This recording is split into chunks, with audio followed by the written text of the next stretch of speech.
A few moments later.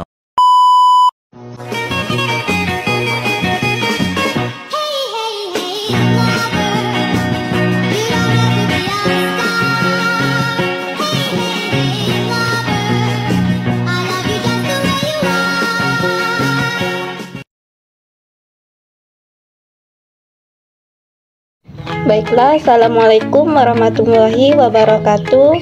Perkenalkan, nama saya Salmia dari kelas 6D Manajemen Pendidikan Islam. Di sini saya akan menjelaskan tentang bagaimana cara membangun lembaga pendidikan Islam bermutu.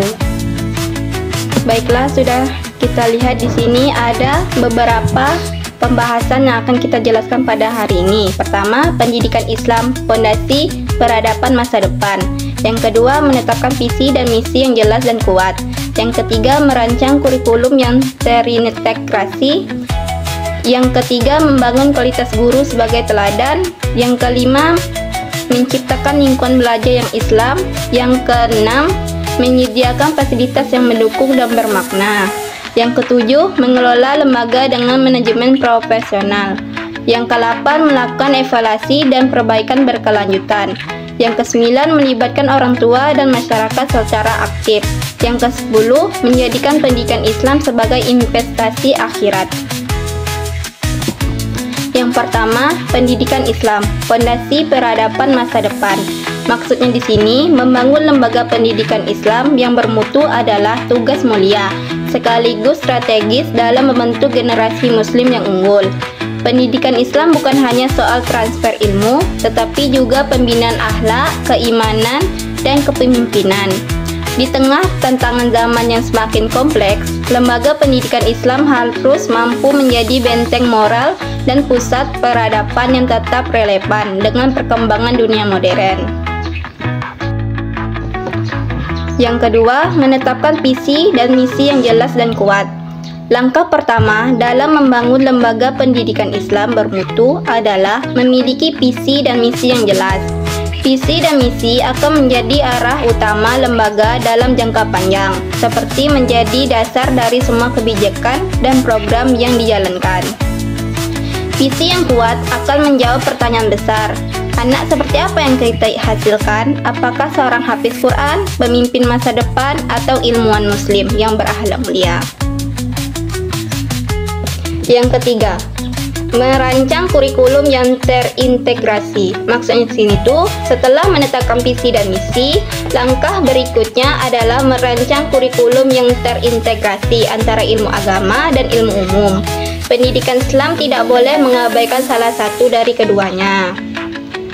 Kurikulum harus memadukan acara Al-Quran, hadis, fikih, serta matematika, sains, bahasa, dan teknologi.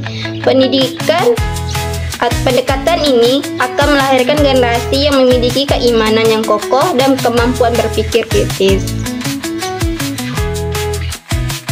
Baiklah, pembahasan keempat, membangun kualitas guru sebagai teladan. Kualitas sebuah lembaga pendidikan sangat ditentukan oleh kualitas tenaga pengajarnya. Oleh karena itu, penting untuk merekrut dan mengembangkan guru-guru yang tidak hanya menguasai materi pelajaran, tetapi juga memiliki karakter dan akhlak yang bisa menjadi teladan bagi peserta didik. Guru yang baik harus senantiasa meningkatkan kompetensinya melalui pelatihan, diskusi ilmiah, dan pembinaan karakter. Selanjutnya, menciptakan lingkungan belajar yang islami. Selain kurikulum dan guru, lingkungan belajar juga memainkan peran besar dalam menciptakan pendidikan yang bermutu.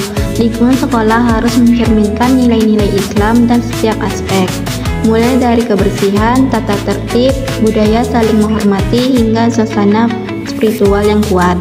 Kehadiran masjid atau musola, kegiatan keagamaan harian, serta budaya adab akan membentuk kepribadian siswa secara alami.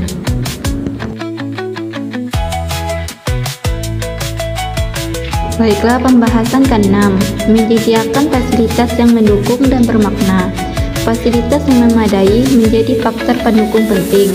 Ruang kelas yang nyaman, perpustakaan yang lengkap, laboratorium sains hingga teknologi pendidikan digital akan menunjang proses belajar yang efektif. Namun, yang lebih utama, fasilitas ini harus dikelola dengan nilai-nilai Islam, sehingga tidak hanya menjadi sarana belajar, tetapi juga sarana pembinaan karakter. Baiklah, pembahasan ke-7, mengelola lembaga dengan manajemen profesional. Manajemen lembaga pendidikan harus dijalankan secara profesional dan amanah. Lembaga harus memiliki struktur organisasi yang jelas, sistem keuangan yang transparan, serta sistem evaluasi yang terus-menerus dilakukan. Dengan manajemen yang baik, semua program pendidikan akan berjalan konsisten dan hasilnya bisa terukur. Selain itu, transparansi juga membangun kepercayaan dari para wali murid dan masyarakat. Baiklah, pembahasan ke-8, melakukan evaluasi dan perbaikan berkelanjutan. Evaluasi menjadi bagian penting dari peningkatan mutu. Evaluasi tidak hanya dilakukan pada hasil belajar siswa, tetapi juga pada kinerja guru, efektivitas kurikulum, dan kualitas pelayanan sekolah secara keseluruhan. Evaluasi yang objektif akan memberikan data yang akurat untuk melakukan perbaikan secara berkelanjutan. Yang ke-9, melibatkan orang tua dan masyarakat secara aktif. Tidak kalah penting, keterlibatan orang tua dan masyarakat sangat menentukan keberhasilan pendidikan. Pendidikan Islam yang bermutu harus melibatkan orang tua dalam proses pembelajaran, kegiatan sekolah, dan pembinaan karakter anak. Kolaborasi antara rumah, sekolah, dan masyarakat akan menciptakan ekosistem pendidikan yang kuat dan harmonis.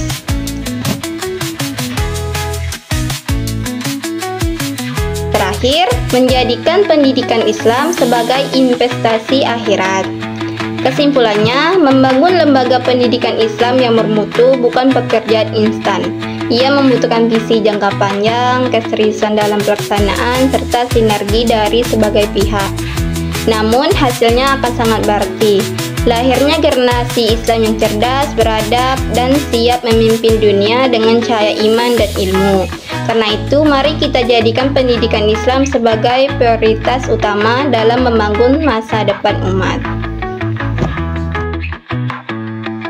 Mungkin hanya ini yang dapat saya sampaikan. Lebih dan kurangnya saya mohon maaf.